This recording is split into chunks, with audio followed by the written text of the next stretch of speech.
The Connor Stalions situation has been adjudicated for the most part, pending various appeals and so forth. And this is something that I've been calling for years, that I thought the only real deterrent to these types of things were significant financial penalties. Now, I've seen a number of people say, oh, a $30 million, so what, endowment, rich boosters, billionaire boosters that, flip quarterbacks from LSU, so what, they'll just pay it. It's really easy to spend other people's money. Right. I think this is a real penalty for Michigan financially. It's a significant one.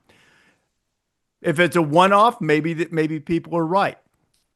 I'm still of the opinion that this is the future of punishment in college sports. I'm going to get a chance to maybe look into that a little bit more with some of the people involved in this over the coming weeks and days. But I like this much better than the silly bowl bans, ridiculous taking down of banners, which we've all seen. We watched the games. We know who won the game. And I wasn't terribly surprised that they went this way with Michigan. And I think I was a little surprised that they were so adamant about having the goods on Michigan, although it also still seemed like a little old school NCAA enforcement. It's not so much what you did, it's whether you properly groveled when we confronted you with our version of the facts. What did you think of the penalties, Dan, and the way they were announced and enforced? Yeah, I agree with most of that. It was a lot of process crimes, right?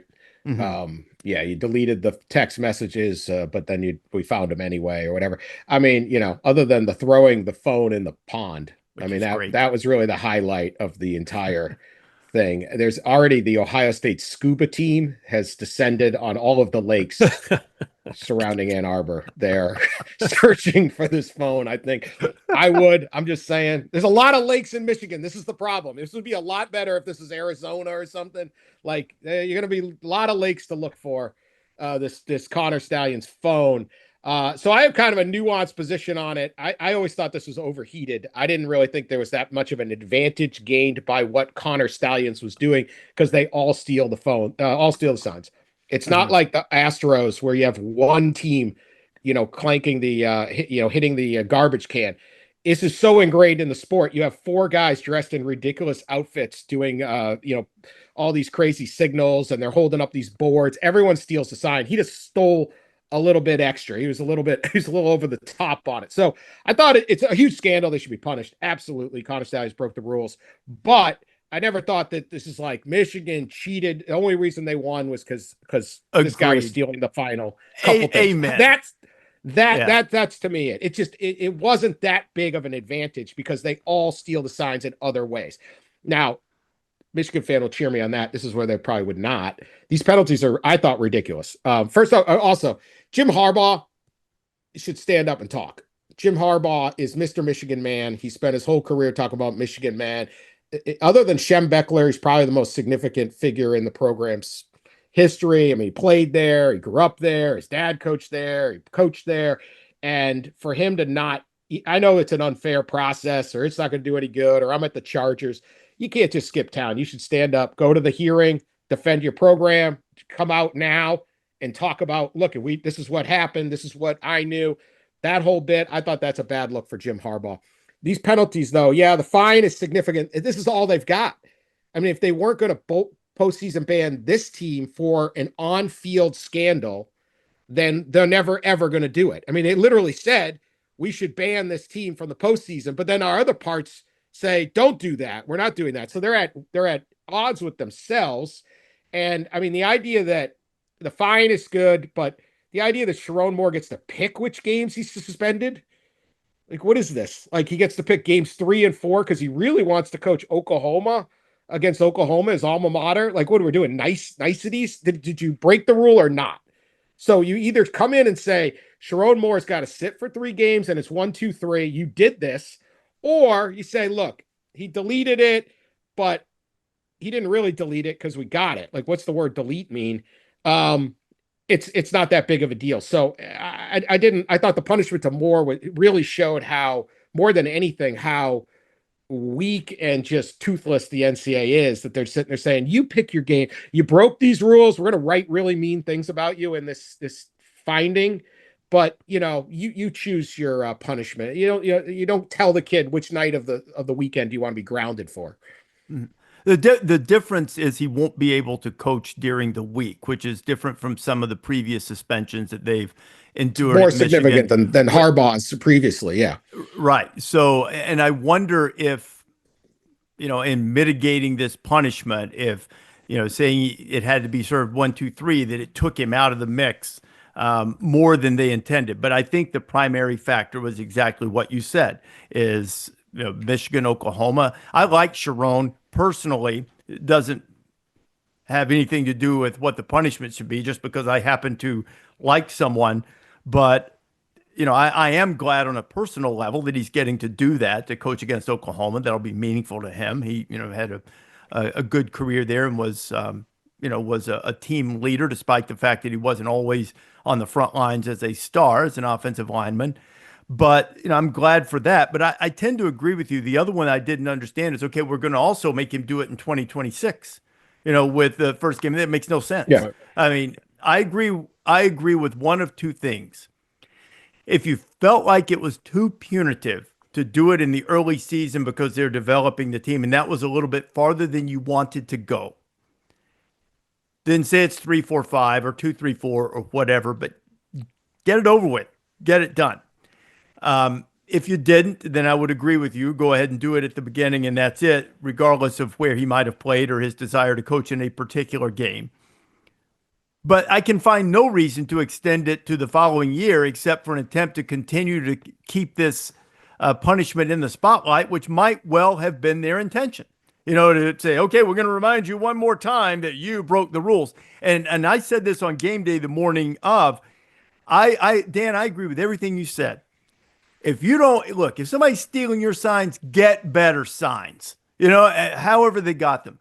But this is specifically against the rules. It was against the integrity of the game. It's the wrong thing to do. You cheated. You deserve to be punished. Did that cheating mean that you would not have won otherwise? Absolutely not. Michigan was the best team in the country that year. They were going to win with or without the Connor Stalions signs. They were the best team. Did it give them an advantage at times? I'm sure it did. At least until teams figured it out. But old Sonny Dykes and the fellows figured it out and did a little tomfoolery and tricked them a few times. So, there are no secrets in football. People knew that Michigan had a way to get signs. Just like, and nobody's accusing Clemson of anything nefarious in doing it. They did it the way you're talking about, or do it when Brent Venables was the defensive coordinator. Everybody believed Clemson stole signs legally, not illegally. I want to point that out, that they had a great method of watching your film, of watching you during games, and they could figure out what was coming. Used it to their advantage. Get better signs. You don't like it, get better signs. And, so I don't think that was the reason Michigan won at all, but I do believe it's right there in the rule book. And just because you don't like a rule doesn't mean that you get to say, well, it probably won't give us that much of an advantage. We're going to do it anyway. So they deserve the punishment. They deserve the punishment for it, for sure. Well, and $30 million is a lot of money. To your point earlier, Rece, it's funny how people just automatically, I looked at their endowment. That endowment has nothing to do with what happens in the athletic department. Yeah. The athletic department primarily is an independently run organization. And yeah, we're living in an age where Kansas gets a $300 million, football donation. I get all that. But it's still, those schools at that level, roughly about a $200 million annual athletic budget. It's 15% of your budget if you apply that to 1 year. It's a lot of money. I don't care. You still have to account for it, right? No matter where it comes from, you still have to do that. But the other thing, too, is the thumbing of the nose was a bad look for everyone on this. And to Dan's point, Harbaugh, at some point, I think it would have gone a long ways if there was hey, this is what we're looking into, this is what may or might have happened, we're going to do whatever we can to help with the investigation, whatever. If you're lying, fine, but at least attempt to play along. The biggest thing for me on this is, this is probably the last great NCAA infraction ruling we're going to have, right? Because now we're moving into this new, committee, outsource, whatever. College and the other thing is, I hope we never hear from Connor Stalions ever again, because my problem with Connor Stalions is, and we're talking about Netflix documentaries, my friend Micah Brown, great Kansas football player, directed that thing. We've talked about this. I could have used one apology. If you're such a Michigan man and your parents are showing me videos of you on Halloween dressed like Bo Schembechler or wherever else, but if you love it so much and all this stuff, again, it's the going to the games and tweeting, hey, look, I'm not supposed to be here, but I'm here. And then doing a 1-hour documentary that basically the whole focus was just for you to tell us what a genius you are. The good news is we never get to hear from that guy again. So go be an analyst for the Jets, do whatever it is that you want to do. But I just assume we never have to hear from him ever again, because if you really love the place as much as you say you do, and you really love the program as much as you say you do, and you really love the fact that you have this ring now and all these things, maybe one, even if it's fake, maybe just one apology. Sorry I created this headache for everybody.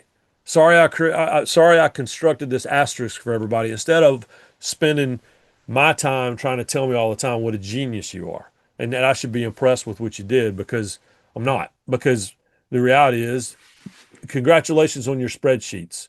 But everybody, like you say, other people are doing this too. They're just not bragging to us about it. Yeah, no, I mean, it is an extensive thing that all these schools are doing. That's just always been my thing. Connor went over the top in his pursuit, which is kind of what he is. But I agree.